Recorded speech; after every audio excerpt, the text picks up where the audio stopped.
ఏ తల్లి అయితే, ఏ కుటుంబ యజమాని అయితే మొత్తం తన బిడ్డల జీవితం, తమ కుటుంబ జీవితం, వారి నడవడిక, వారి మాట తీరు, వారి తీరుతెన్నులన్నీ తమ కనుసన్నల్లో ఉంటాయో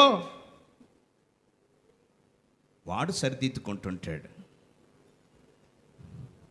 ఉద్యోగంకి వెళ్ళాను, 4 డబ్బులు తెచ్చాను, వేలకు వేల జీతాలు తీసుకున్నాను, ఇంట్లోకి సరుకులు కొని పడేశాను, టైంకి ఫీజులు కట్టేశాను, వాళ్ళు చదువుకున్నది చదువుకుంటారులే, ఇదొకటేనా? ఏమండి, ఆవు కూడా టైంకి దూడకు పాలు ఇస్తుంది. కాదు, ప్రతి విషయాన్ని కనుసన్నల్లో ఉండాలి.